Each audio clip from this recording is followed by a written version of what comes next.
Di sebuah desa kecil yang dikelilingi hutan lebat, hiduplah seorang anak bernama Damar. Ia adalah anak yatim piatu yang diasuh oleh kepala desa. Namun, di balik kehidupannya yang tampak biasa, tersimpan sebuah rahasia kelam yang hanya diketahui oleh para tetua desa. Bertahun-tahun yang lalu, desa itu mengalami masa-masa kelaparan dan kemalangan. Untuk menyelamatkan mereka, para tetua melakukan ritual persembahan kepada makhluk gaib yang bersemayam di dalam hutan. Dalam ritual itu, seorang anak harus dikorbankan agar desa selamat dari bencana. Damar, yang saat itu masih bayi, dipilih sebagai tumbal dan dihanyutkan ke dalam sungai yang menuju jantung hutan.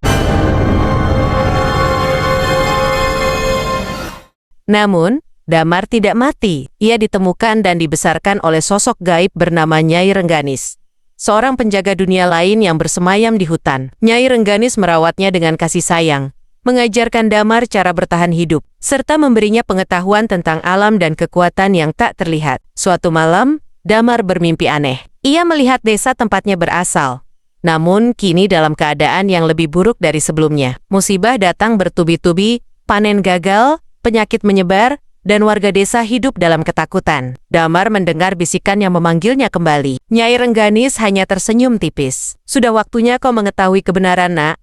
Mereka telah menumbalkanmu, tapi kini merekalah yang membutuhkanmu." Dengan berat hati, Damar meninggalkan hutan dan melangkah kembali ke desa yang dulu mengorbankannya. Ketika ia tiba, orang-orang menatapnya dengan ngeri. Beberapa dari mereka mengenali wajahnya, tidak ada yang menyangka bahwa anak yang telah ditumbalkan masih hidup. "Tidak mungkin, kau seharusnya sudah mati," seru salah satu tetua desa. Damar tidak marah. Ia hanya ingin tahu alasan dibalik semua ini. Dengan suara tenang, ia bertanya. Para tetua saling berpandangan. Akhirnya kepala desa mendekati Damar dengan wajah penuh penyesalan. Kami dulu melakukan kesalahan besar. Kami percaya bahwa mengorbankan seorang anak bisa menyelamatkan desa ini. Tapi nyatanya tidak. Sejak kau pergi, keberuntungan kami hanya bertahan sebentar, lalu penderitaan datang lebih besar.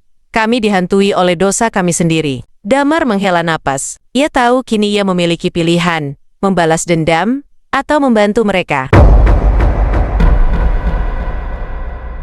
Mengingat ajaran Nyai Rengganis, ia memilih yang kedua. Dengan ilmu yang ia dapat dari dunia gaib, ia membantu desa itu keluar dari keterpurukan. Ia menyembuhkan yang sakit, mengembalikan kesuburan tanah, dan mengusir roh-roh jahat yang selama ini meneror mereka. Sejak saat itu, desa yang dulu mengorbankan Damar, kini mengangkatnya sebagai pelindung. Dan Damar, yang pernah dianggap sebagai tumbal, justru menjadi cahaya harapan bagi mereka. Namun, di dalam hatinya, ia selalu mengingat kata-kata Nyai Rengganis. Tak semua pengorbanan membawa kehancuran. Kadang, justru dari kegelapanlah cahaya sejati akan lahir. Jangan lupa like dan share jika kamu ingin lebih banyak kisah seram seperti ini.